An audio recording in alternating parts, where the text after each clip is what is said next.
చాలా పెద్ద కెరీర్ ఉంది. అటువంటి వ్యక్తి ఆయన సంతకం పెట్టి ఈ స్టేట్మెంట్ని ఇవ్వటం జరిగింది. ఈ స్టేట్మెంట్లో క్లియర్గా చెప్పడం జరిగింది. ఏమి అంటే ఈ లక్ష్మీ బాలాజీ స్టోన్ క్రషర్స్ దీనికి ఈ యాజమాన్యానికి నాకు ఎటువంటి బంధుత్వం లేదు, ఎటువంటి బిజినెస్ పరంగా ఏమీ లేదు, నాకు ఎటువంటి ఇది లేదు. ఈ బాలాజీ స్టోన్ క్రషర్స్ అనే ఆయన మీదకి ఏం చేశారనేది క్లియర్గా చెప్పుంది. 2021లో ఆగస్టు 24వ తారీఖున 2021లో మీ వైపు నుంచి మీరు ఒక కంప్లైంట్ని వీళ్ళ పైన మీరు మూవ్ చేయటం జరిగింది. ఏమని మూవ్ చేశారు? మీ స్వహస్తాలతో మీరే మూవ్ చేశారు. నేను మూవ్ చేసింది కాదు. ఇదేదో 2024 అధికారంలోకి వచ్చిన తర్వాత చేసింది కాదు. ఇది మీరు కంప్లైంట్ పెట్టడం జరిగింది. ఈ లక్ష్మీ బాలాజీ స్టోన్ క్రషర్స్లో చాలా అక్రమం జరుగుతూ ఉంది, దీని మీద ఫైన్ వేయండి అని చెప్పి మీరు కంప్లైంట్ పెట్టారు. కంప్లైంట్ పెట్టిన దాని మీద జాషువా గారు దీని మీద ఇది చిన్న విషయం కదా అని చెప్పి యాక్ట్ చేయలేదు. యాక్ట్ చేయకపోతే మీరేం చేశారు? మీరు తిరగని ఆఫీస్ లేదు, ప్రతి ఆఫీస్ దగ్గరికి వెళ్ళారు, ఆయనకి ఫోన్ చేయించారు. మీరు బాలినేని శ్రీనివాసరెడ్డి గారి దగ్గరికి వెళ్ళలేదు. మీరు ఈ విషయం పైన బాలినేని శ్రీనివాసరెడ్డి గారి దగ్గరికి మాధవరెడ్డి అనే సాక్షి జర్నలిస్ట్ని తీసుకొని మీరు వెళ్ళి ఒక ఎమ్మెల్యే ఫోన్ చేస్తే ఎస్పీ గారు మీరు ఎందుకు యాక్ట్ చేయరు అని చెప్పి మీరు ఫోన్ చేయించి అడిగించలేదు? అడిగించారు. దీని గురించి అడిగించారు. ఇవన్నీ కూడా మీరు తలుపు తట్టారు. ఇదిగో ఈ కంప్లైంట్ గురించి మీరు కంప్లైంట్ పెట్టింది 2021లో పెట్టి ఏమని చెప్పారంటే దీనిపైన స్టోన్ క్రషర్స్ పైన లక్ష్మీ బాలాజీ స్టోన్ క్రషర్స్ పైన ఈ ఫైన్ వేసే అవకాశం ఉందని చెప్పి మీరు కంప్లైంట్ పెట్టారు.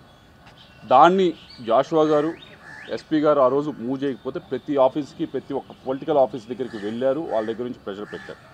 అప్పటికీ మూవ్ అవ్వలేదు.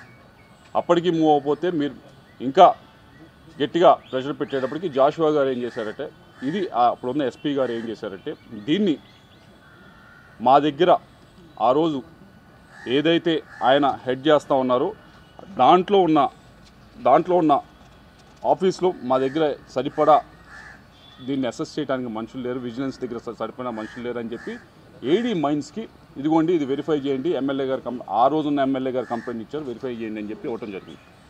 ఇవన్నీ కూడా 2020-21లో ఇచ్చిన తర్వాత ఆ ఏడీ మైన్స్ వారు దీనిపైన ఈ స్టోన్ క్రషర్స్ పైన విపరీతమైన ఫైన్ మీ ప్రెషర్తోనే అది కూడా రాశారు.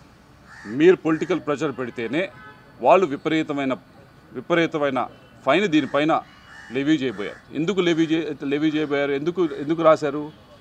మీరు ఈ స్టోన్ క్రషర్ పైన విపరీతమైన ఫైన్ రాయించిన తర్వాత వారిని ఇదిగో మేము ఇంత ఫైన్ అయిపోతా ఉన్నాం అని చెప్పి వారిని మీరు బలవంతంగా తీసుకుని వచ్చి ఇదిగో ఫైన్ అన్నా కట్టు, లేకపోతే నాకన్నా కప్పం కట్టు అని చెప్పి మీరు డబ్బులు తీసుకున్నారా లేదా? ఇవన్నీ నేను చెప్తున్నది కాదు. ఇది 2040 దాకా సర్వీసు ఉన్న ఒక ఐపీఎస్ ఆఫీసరు చెప్తా ఉన్నది. జాషువా గారు అప్పుడు ఎవరైతే విజిలెన్స్కి ఉన్నారో ఎస్పీగా ఆయన చెప్తా ఉంది. ఆయన స్వహస్తాలతో ఇచ్చిన స్టేట్మెంట్, ఆయన సంతకం పెట్టిన స్టేట్మెంట్. అమ్మ ఇవన్నీ కూడా మీరు చేసి ఇదేదో రెడ్ బుక్ రాజ్యాంగం నడుస్తూ ఉంది, ఇప్పుడు కేసులు పెడతా ఉన్నారు, న్యాయంట పడతా ఉన్నారు అని చెప్పి మీరు మాట్లాడటం అనేది సమంజసంగా లేదు. కాబట్టి మీ వల్ల ఒక ఆఫీసర్ని మీరు ఇబ్బంది పెడతా ఉన్నారు. మీ వల్ల వీళ్ళనే కాదు ఏడీ మైన్స్ కానీ అప్పుడున్న ప్రతి ఒక్క ఆఫీసర్ని కూడా మీ స్వార్థం కోసం వీరందరినీ కూడా ఇబ్బంది పెడతా ఉన్నారు. మీరు అంటా ఉన్నారు ఏమనంటే అయ్యా నా పైన అనవసరంగా కేసులు పెడతా ఉన్నారు. అది మీ పైన ఎవరు అనవసరంగా కేసులు పెట్టలేదు, మీరు డబ్బులు తీసుకున్నారు కాబట్టి మీరు డబ్బులు తీసుకున్నారని చెప్పి ఎవరైతే డబ్బులు ఇచ్చారో ఆ స్టోన్ క్రషర్ మేము 2 కోట్లు 2.5 కోట్ల దాకా ఇచ్చాము. మా దగ్గర బలవంతంగా తీసుకుంది, మా దగ్గర ఏమీ లేకపోయినా కానీ మా మీద ఒక కేసు పెట్టి బనాయించి ఒక ఇన్వెస్టిగేషన్ చేయించి దాని మీద ఒక ఫైన్ లాగా వేయించి మమ్మల్ని భయపెట్టి బెదిరించి మా దగ్గర డబ్బులు లాక్కుంది అని చెప్పి వాళ్ళు స్టోన్ క్రషర్స్ వాళ్ళు కేసు పెట్టారు. వారికి నాకు సంబంధం లేదు. ఆ పెట్టిన కేసుకి జాషువా అనే వ్యక్తి ఇది జరిగి